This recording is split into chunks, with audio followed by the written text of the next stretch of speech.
Los últimos gobiernos han vivido asediados por la oposición, sobre todo por la oposición política con levantamientos, paralizaciones, boicots, generando en su mayoría para la población y ciudadanía eh, momentos de angustia y de desesperación, arrinconando a los gobiernos de aquella época. La CONAIE ha sido una de ellas, la oposición partidista, el correísmo, otra. Los gremios sindicalistas no se han quedado lejos de aquello, todo a nombre de la gobernabilidad. Esto han convertido en el elemento más deseado para todos los gobiernos. Para tratar esto, hemos invitado el día de hoy al ex vicepresidente Otto Sommerholder, a quien le damos la bienvenida. Bienvenido, señor vicepresidente. Hola, mi querido doctor, gusto de saludarlo. A sus órdenes, a los tiempos. Así es, a los tiempos. Otto, en el gobierno del cual fuiste parte, vivieron momentos realmente acuciosos y angustiantes. La paralización indígena fue uno de ellos. Y siempre trataron, por decirlo de alguna manera, de muñequear estos gremios y también el correísmo, a quien tachó de traidor al expresidente Moreno. Trataron de muñequear políticamente y forzarlo a situaciones que lo lleven a un tema de ingobernabilidad. ¿Qué es lo que genera dentro del practicar político ya en el ejercicio del poder situaciones como esta para el gobernante? La toma de decisiones, el cambio en instituciones, la lucha contra la impunidad, todo eso genera dificultades de gobernabilidad. Hay quienes quieren que las cosas, o dicen querer que las cosas mejoren, pero no desean que nada cambie. Es decir, tú quieres hacer algún esfuerzo por combatir la corrupción. Eso sería para que las cosas mejoren. Bueno, hay algunos que se sienten ahí, después dicen que son perseguidos, se sienten atacados, pero la realidad es que el país necesita combatir la impunidad, necesita que exista justicia, necesita que la corrupción sea castigada. Cuando lo empiezas a hacer, tienes ese tipo de reacciones. Necesitas hacer reformas económicas, porque y lo que se va a encontrar el presidente Noboa es con una realidad económica igual, si no peor, que la que tuvo el país después de una pandemia mundial. Entonces, cuando te encuentras con esa insostenibilidad fiscal, tienes que tomar decisiones. Cuando las tomas, empiezan las protestas, los reclamos de quienes exigen todo, pero no dicen cómo se va a pagar. Y cuando uno toma decisiones para que se puedan justamente cumplir las expectativas ciudadanas en materia de servicios públicos, pues empiezan las revueltas, las protestas. Cuando no te alineas a los objetivos de organizaciones políticas que se creen dueñas del poder, porque llevan años, décadas, dominando las instituciones del Ecuador, judiciales, organismos de control, que es realmente lo que más les importa y les preocupa, porque saben que desde ahí se manipula el poder, independientemente de quién esté sentado en Carondelet.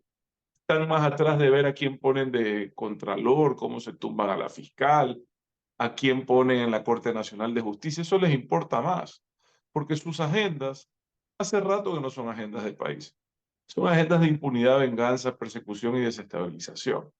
Entonces a esos hay quienes se suman, hay quienes dominan eso ya por décadas, te decía.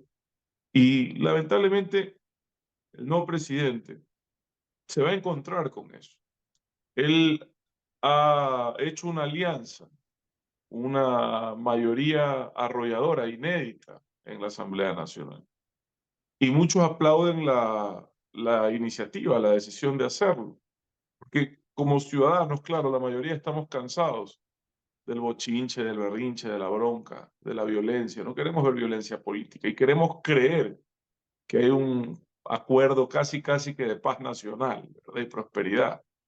Pero yo insistiendo en que he defendido siempre la necesidad de unidad nacional, insistiendo en que creo que hay que dejar atrás la violencia política.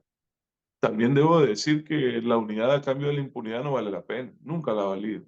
Debo de decir que los acuerdos son una cosa y los pactos son otras. Los acuerdos en política tienen que ser claros, transparentes. Tenemos que saber en virtud de qué, con qué objetivos se llevan a cabo, qué vamos a definir como puntos a priorizar y a tratar, dónde están las líneas rojas que tienen que existir. Escuché al presidente decir que él no ve líneas rojas para dialogar. No, evidentemente, no hay por qué negarle un diálogo a nadie, pero los diálogos tienen parámetros, se marca una cancha. Esto sí, esto no. La impunidad debe de ser una línea roja. La impunidad la persecución debe de ser una línea roja. Para mí lo son. Yo creo que eso hace daño. Pero entonces eso se define. Cuando es un acuerdo, todos sabríamos de qué se trata. Y diríamos, se han unido en función de sacar esto adelante. Pero hasta ahora, al menos no sé usted, doctor, para mí no ha sido el caso. Desconozco cuáles son los pormenores, más allá de algo que es bastante superficial, que es la designación de comisiones, o sea, el reparto tradicional, en donde, como le digo, es superficial, pero hay mensajes. Es decir, todo lo que tiene que ver con fiscalización y justicia le han entregado a una organización política que ha manifestado en más de una ocasión cuál es su norte en el proyecto que lideran, que es la impunidad, la persecución, la venganza. Entonces, luego el presidente claramente ha puesto su huella, la de su partido, en la comisión, en los temas económicos. Porque claro, él estuvo ahí, sabe la importancia de esa comisión para gobernar, para darle paso a los proyectos que él considera prioritarios. Entonces, ese es el reparto que tampoco a la gente le gusta. Sobre todo cuando no hay claridad, transparencia, ¿ya? Y claro, el Partido Social Cristiano, la presidencia de la Asamblea, que era un anhelo legítimo del nuevo presidente de la Asamblea, Henry Kronfeld. Pero lo que te decía es, la nueva política no pasa por qué edad tienes, pasa porque esas prácticas se mejoren o se eliminen cuando son insalvables. O sea, que en vez de un reparto, sea un acuerdo, que en vez de un pacto, sea realmente un compromiso transparente con los ecuatorianos de qué es lo que deseas y por qué están juntos. Pero como es que hace 2 días se acusaban hasta de narcotraficantes. De hecho, lo sigue haciendo la nueva presidenta de la Comisión de Fiscalización, lo cual a mí me parece una grosería sin nombre. Yo, evidentemente, del presidente de la República lo hubiese puesto en su sitio como corresponde, porque ese tipo de acusaciones hacia la ligera, quizás a las personas que no valoran su honra y su reputación no les importa, pero que te anden diciendo narcotraficantes porque les da la gana y porque así tiene que ser la política, esa justamente no es la nueva política. La nueva política es dejar ese comportamiento atrás. Ojalá, doctor, más allá de esta conversación que estamos teniendo aquí, ojalá existan nuevos actores en la política que se estrena mañana para tratar de mejorar, como le decía, estos comportamientos que tanto daño le han hecho al país. Indiscutiblemente deben de existir líneas rojas y una de esas es justamente la falta de transparencia. Como tú bien manifiestas, Otto, los acuerdos deben de ser a la luz del día frente al pueblo que se siente en este momento traicionado con el denominado pacto. Pero más allá del tema del reparto, que como tú bien dices hay señales, y más allá de repudiar aquella declaración de la asambleísta en que con una suerte de amenaza yo voy a investigar a las compañías exportadoras de banano porque están traficando droga también ahí y tal. Y más allá del tema de que vamos a luchar contra la persecución política, que ha sido siempre el discurso que RC5 ha tenido referente a todos aquellos que están prófugos. Más allá de aquello y el tema de la ética, para ti, ¿cuáles deberían de ser las líneas rojas que no deberían haberse pasado por alto o que no deben pasarse por alto para el caso de aquellas que todavía no conocemos? Bueno, es que te decía, en mi caso, insisto, yo creo en los acuerdos, creo en los diálogos, inclusive mientras más distantes estamos en materia política, más necesario es dialogar y conversar, pero desde una base de honestidad, de transparencia, de verdadera buena intención, de propósito de país. Yo siempre digo, las ideologías nos dividen y los objetivos comunes nos unen. Entonces, ¿cuáles son esos objetivos comunes? Reales, no, no fingidos, no campañeros de quinta, sino reales. ¿Les importa realmente el Ecuador? En este momento de una crisis fiscal brutal. Entiendo que la decisión del presidente es impulsar proyectos de ley que reducen impuestos y mucha gente va a estar contenta, pero él tiene que pagar sueldos. Usted tiene que pagar sueldos aquí a diciembre. créame, doctor, que no se pagan sueldos reduciendo impuestos. ¿Ya? Claro, quizás mi campaña tuvo, y usted sabe, yo soy así todo sincerón, no me gusta mentir, peor cuando sé exactamente a lo que voy. Entonces, claro, a mí me preguntaban por el ISD y yo decía, yo puede ser que ideológicamente esté en contra, pero no lo puedes eliminar ahorita porque necesitas esa plata. O sea, no es así. Y los otros candidatos decían, yo voy a eliminar el ISD. Y los otros candidatos decían, yo, ¿cómo hubiese querido que nunca exploten el Yasuní? Pero ahorita prescindir de 50.000 barriles diarios, ¿cómo haces? Entonces, claro, mi campaña era, "Chuta, me encantaría, pero en este momento no se puede. No se puede, me encantaría decirle, pero en este momento, en estas circunstancias económicas, no se puede". Entonces, también la primera línea roja es la de nunca traicionar la honestidad, la sinceridad, para sobre esas bases, sobre la verdad, construir acuerdos. No sobre ficciones, porque todo el mundo es espectacular. Todo el mundo, sí, todos estamos de acuerdo que queremos generar empleo. Ya, chévere, todos estamos de acuerdo. Todos estamos de acuerdo que queríamos combatir la delincuencia. Pero los unos creen que se combate abriendo las puertas sin restricciones migratorias. ¿Ya? Y yo creo que fue un error haber eliminado los pasados judiciales, haber creado este cuento de la ciudadanía universal.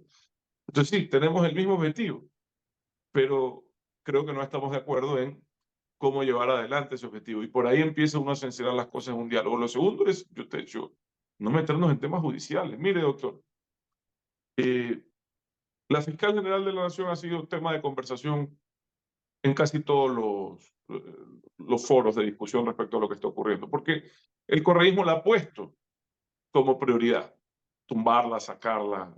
La venganza es parte de la venganza y la impunidad. Personalmente, y la señora no es infalible, y yo he sufrido errores de la fiscalía, personalmente, creo que los temas políticos no tienen por qué incidir en los temas judiciales, ¿ya? Ni para crearlos, ni para resolverlos. O sea, nosotros no debemos de ser ese país en donde hay que llegar al poder para resolver tus problemas judiciales, ¿verdad? No, pues, la justicia se equivoca y en el Ecuador se equivoca mucho. La fiscalía se equivoca y en el Ecuador se equivoca mucho, pero uno tiene que utilizar mecanismos lejos de la manipulación política para resolver esos problemas. Tiene usted las instancias nacionales, internacionales, todas a las que puede acudir para resolver sus problemas. No desde las urnas. Eso es justamente lo que hay que evitar. Para mí esa es una línea roja. Yo fui servidor público, serví a mi país con honestidad. Aún así, he tenido que lidiar con un montón de temas, como todos quienes han pasado por el servicio público. ¿Usted me ha escuchado alguna vez decir que me persiguen, que es injusto? Y lo considero injusto. Muchas de esas cosas ya está, todo lo he podido resolver, pero sin mezclarlo con la política, sino desde la razón jurídica. Usted es un abogado reconocido, ¿ya? Hay jueces sí corruptos, otros que te persiguen sí, pero en alguna instancia te vas a encontrar con quien va a, a tratar en derecho las cosas.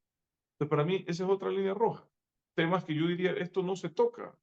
Vea, no conozco a la persona que ha ganado el concurso de Contralor. No sé si usted lo conoce. Yo no sé quién es, no tengo idea. Pero me da la impresión que a pesar de que intentaron meter las garras todos ahí, el señor ha ganado limpiamente y sin deberse a nadie. Me da esa impresión, no sé si a usted le da esa impresión. Es ¿Ya? correcto, es correcto. ¿Verdad? Bueno, Claro, es la meritocracia, no la dedocracia a la que están acostumbrados. ya. Es decir, algo bueno pudieron hacer en esa institución, un concurso. ¿Ya? A pesar de las intenciones de todos los que están ahí, porque es una mentira, que son representantes de la ciudadanía, la gran mayoría de ellos son abiertamente representantes de partidos políticos y proyectos políticos, y eso es algo que debió haberse sancionado anteriormente, a tiempo. Pero bueno, ahí hay un control. ¿Por qué no lo dejan posicionar? Porque no es de la Gallada. Porque no es el de ellos. O sea, quieren uno de bolsillo. Se acostumbraron a eso. Se acostumbraron a que el fiscal sea el tío, a que el contralor sea el pana, a que la Corte Constitucional esté conformada por los funcionarios de ellos, salidos de Carondelet de la Corte Constitucional. Eso se acostumbraron. Y tienen desfachatez, la desfachatez de todavía hacerse los dignos en estos temas y decir es que antes, perdonen, muchas cosas antes estaban mejor. Yo no voy a criticar, voy a decir que todo se hizo mal. Pero eso, la institucionalidad del país, Estaba tomada totalmente por un proyecto político.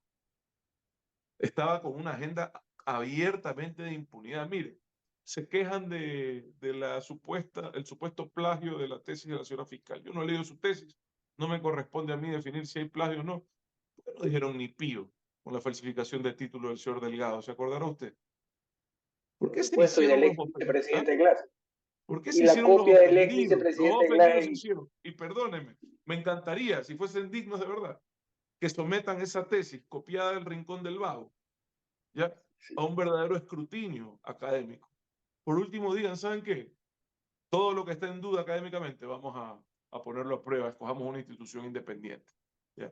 Pero es una doble moral que a mí me genera rechazo, ¿no? Yo creo que la nueva política es justamente reconocer tus errores, a sincerar tus equivocaciones, aprender de ellas y sobre la verdad construir acuerdos, sobre la verdad. Otto, justamente sobre este doble rasero que tú acabas de mencionar, ¿cómo poder entender que aquel pueblo, aquella población, sector de la población que dice estar en contra de la impunidad, en contra de todo lo que se representó en su debido momento por la Revolución Ciudadana, descalificaron en mucho a la anterior asamblea? Sin embargo, a la hora, perdón, repudie un pacto entre estas fuerzas políticas y sin embargo a la hora de la votación vuelven a votar por ellos. Sin embargo, a la hora de la votación A lo ver, de fortalece. nuevo, voy a tratar de ser lo más objetivo posible. Primero, tienen muchos recursos. No voy a opinar de dónde los obtienen. Es decir, están muy bien financiados. Segundo, se dedican estricta y absolutamente a esto. Se dedican a esto 24/7. Entonces tienen estructuras, bases, se dedican a esto. La gente me dice, dedícate a la política. Me encantaría, no puedo, me tengo que trabajar, tengo que vivir. No, yo vivo de lo que me gano todos los meses, pues como la mayoría de los ecuatorianos. ¿Cómo dejo nuevamente mi trabajo y me dedico solo a esto? No puedo. No me he robado un dólar, no me lo robaría jamás. Uno no se mete a la política para hacer dinero, ni para resolver sus problemas judiciales. Uno se mete para realmente generar cambios positivos que mejoren la calidad de vida de la gente. Entonces ellos tienen un proyecto estructurado transnacional, ya coordinado y articulado a nivel regional, si no mundial inclusive. Y eso es una gran ventaja. Segundo, no todo lo que hicieron estuvo mal. De hecho, las dificultades más las malas gestiones posteriores hacen inclusive parecer que se vea mejor de lo que fue. Entonces, evidentemente hay un elemento nostálgico, porque además, con todo el respeto, más allá, yo creo que el gobierno saliente, pues desgraciadamente no le fue bien. Y el gobierno del cual yo fui parte también cometió muchos errores y además enfrentó crisis gravísimas. Pero hay una realidad, pues.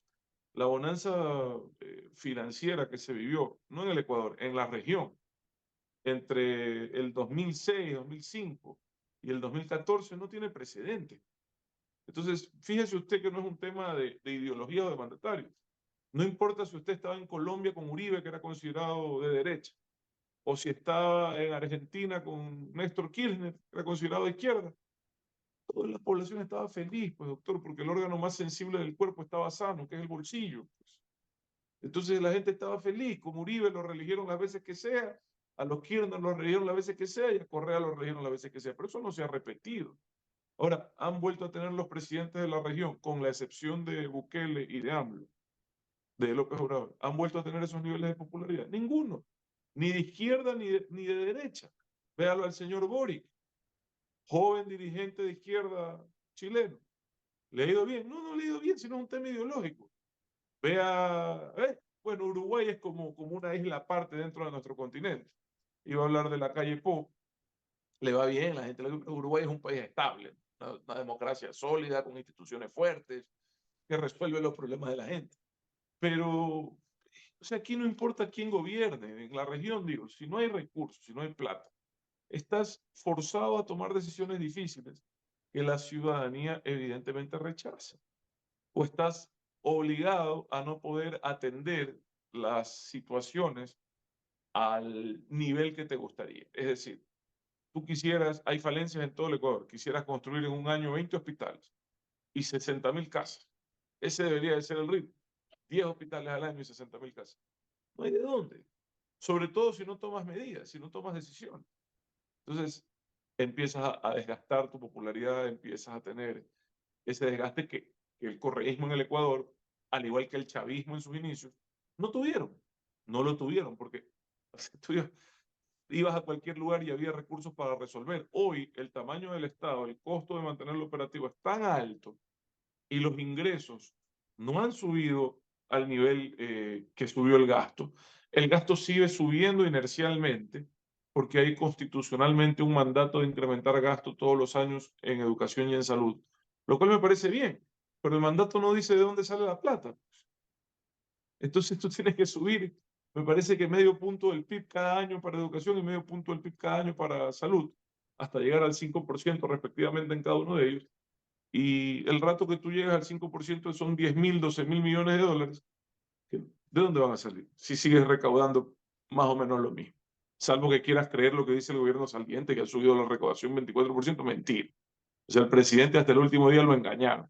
Está comparando recaudación bruta e incluyendo ingresos extraordinarios por los impuestos que clavaron estos el año pasado, comparándola con recaudación neta sin ingresos extraordinarios.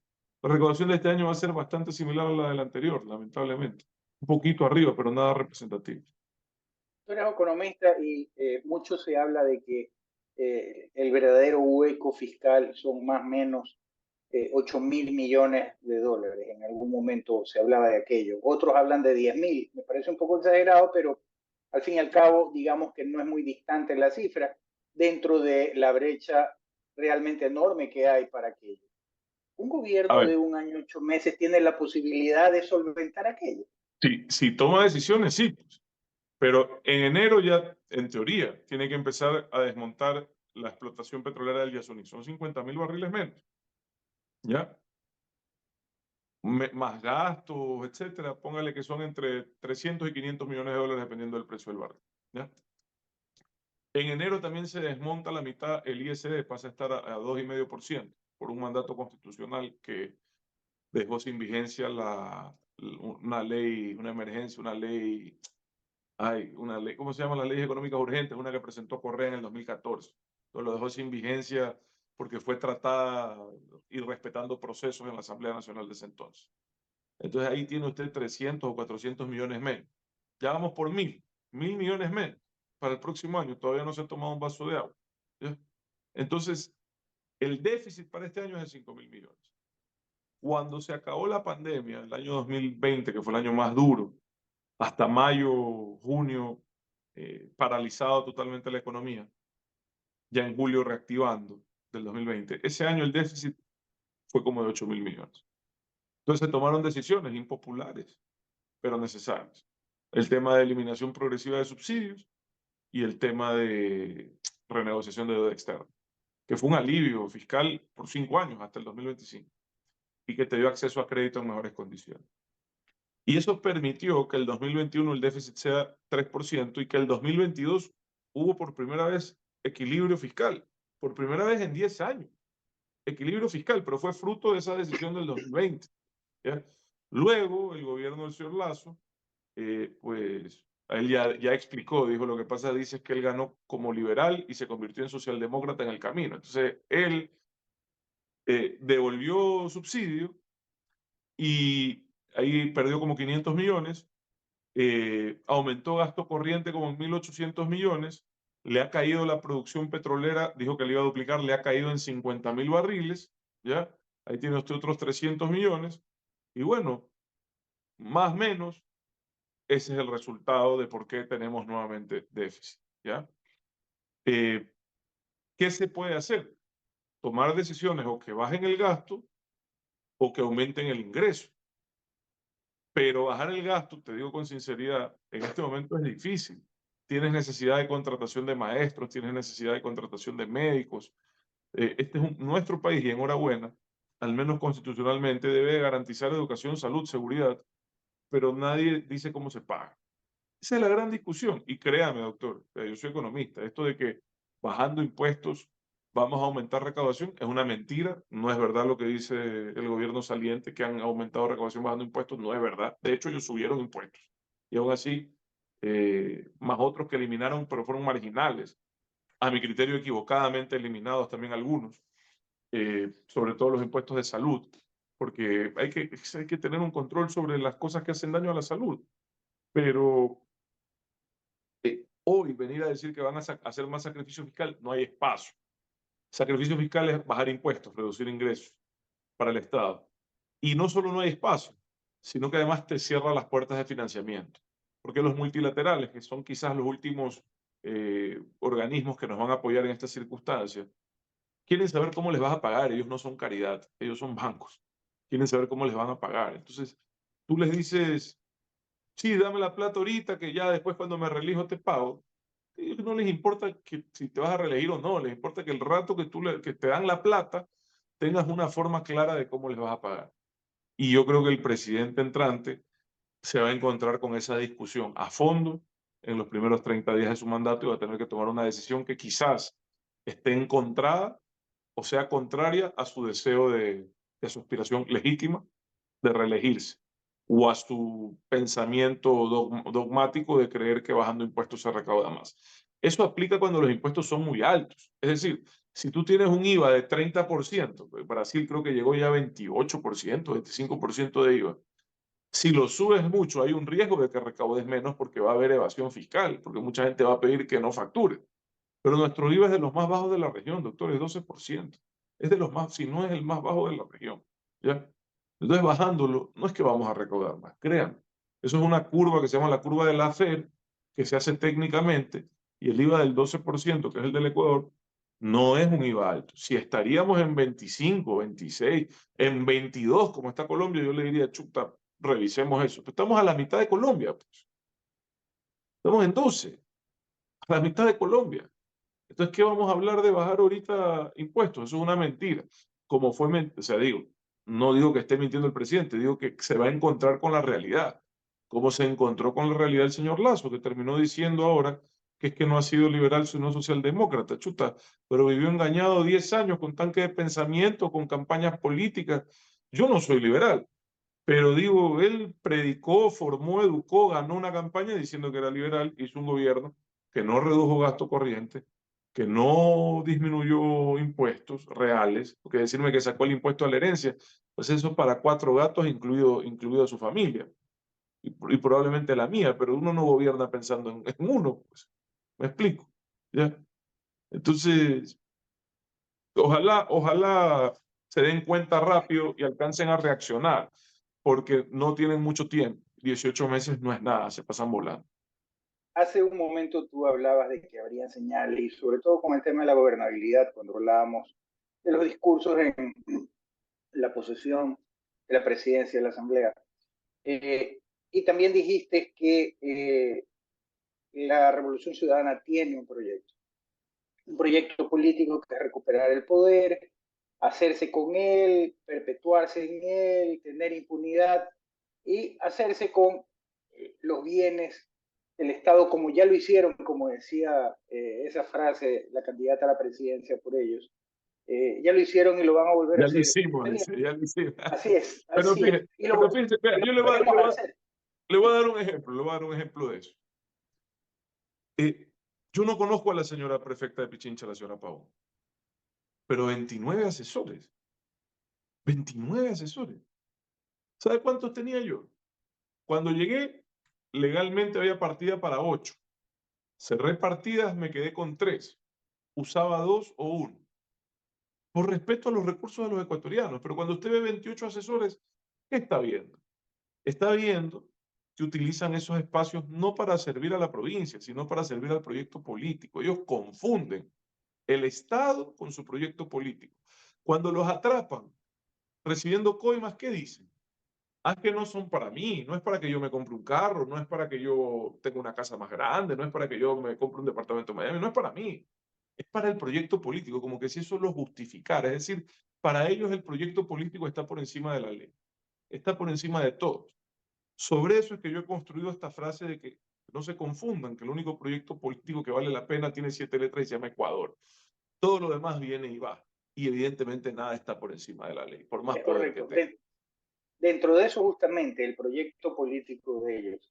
¿Tú no crees, Otto, que ya saborearon el tema de entorpecer y bloquear a un gobierno y con todas las amenazas que han habido. Usted Para dice ellos, socialcristianismo 2.0, dice. efectivamente, socialcristianismo 2.0 y RC5.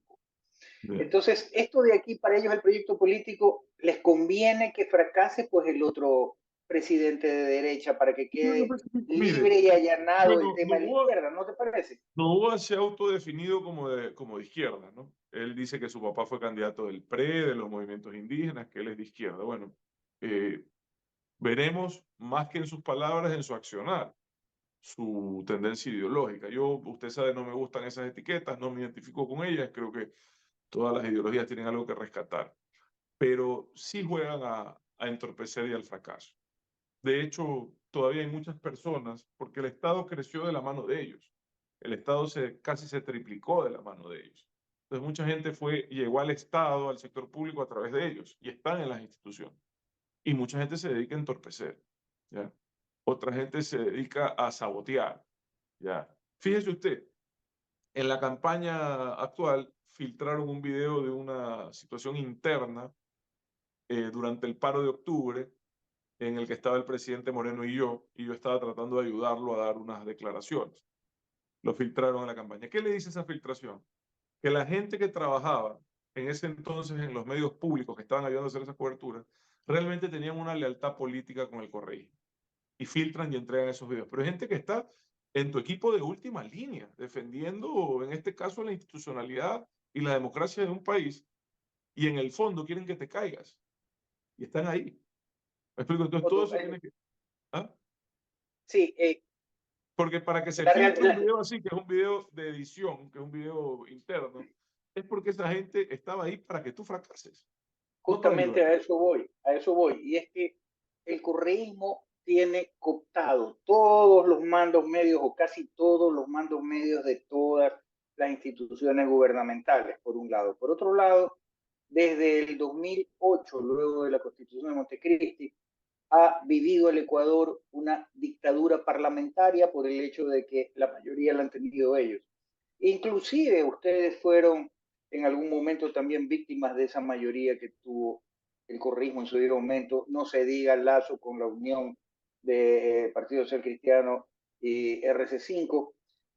La pregunta del millón es, ¿quién gobierna en verdad? Porque Ya, si los mandos medios mira, son de ellos y todo y tienen la dictadura parlamentaria y arrinconan al ejecutivo y tienen en su poder al judicial y manejan el CPCCC y todo aquello, ¿acaso no vienen gobernando del 2006 a hasta la ver, fecha? algunas cosas ahí. Primero, liderar es convencer.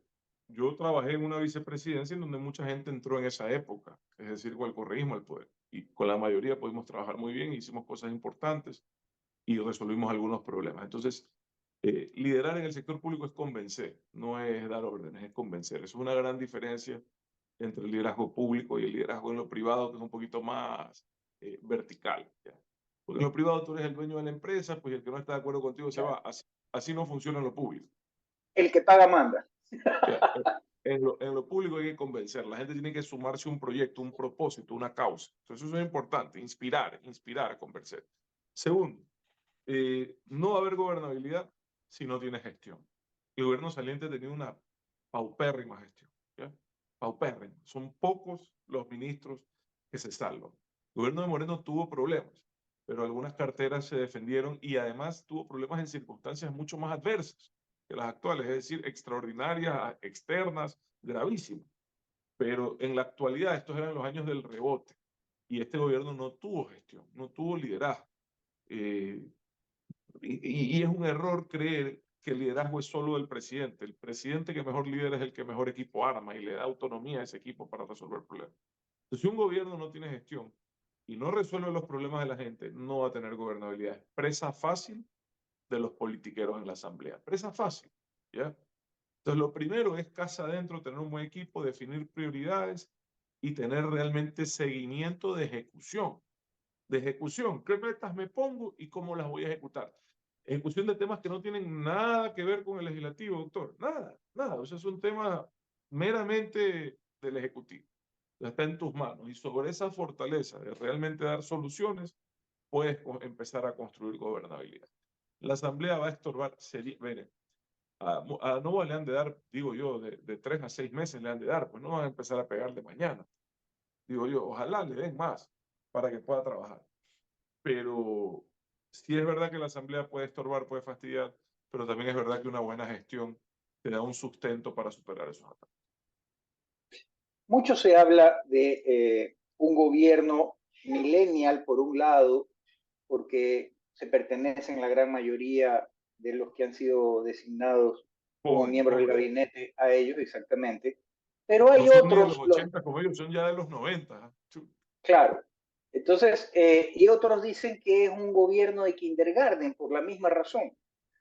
Eh, el tema es que, si bien es cierto, muchas veces el excesivo conocimiento, nunca es exceso, pero el estar tremendamente preparado, 3 PhD, etcétera, etcétera, cuando ha llegado a la práctica resulta que han sido meramente teóricos y nada Ya, prácticos. pero sí he visto, Novoa tiene un tema ahí que no es menor, que he visto que sí prioriza equipo con formación académica. Entonces yo no quiero menospreciar nada, porque todo en la vida es sumar. Tu experiencia profesional es una suma, tu trayectoria académica es una suma, tu formación en valores es otra suma. Entonces, todo en la vida es sumar. Luego tu trayectoria, evidentemente, porque una cosa es tu edad y otra es tu trayectoria. Si son personas jóvenes, pero con una buena trayectoria, bienvenidos sean, porque la trayectoria es casi sinónimo de experiencia. Entonces, eso por un lado. Luego, a mí me dieron una oportunidad también a los 35 años, la misma edad del presidente Noboa, para ir a la vicepresidencia, guardando las distancias de la responsabilidad, porque evidentemente son cargos muy distintos en el rango de la responsabilidad. Yo tenía 35 años. Mucha gente me criticó por mi corta edad en ese entonces. Decía, es que es muy joven, es que no tiene experiencia. Yo decía, a ver, un ratito. Yo tengo una buena formación profesional, he tenido éxito en el sector privado, lo cual no garantiza éxito en el sector público. He tenido éxito gremial en la defensa de mi causa, que era la lucha contra el autoritarismo y la defensa de la libertad de expresión, que usted le compra.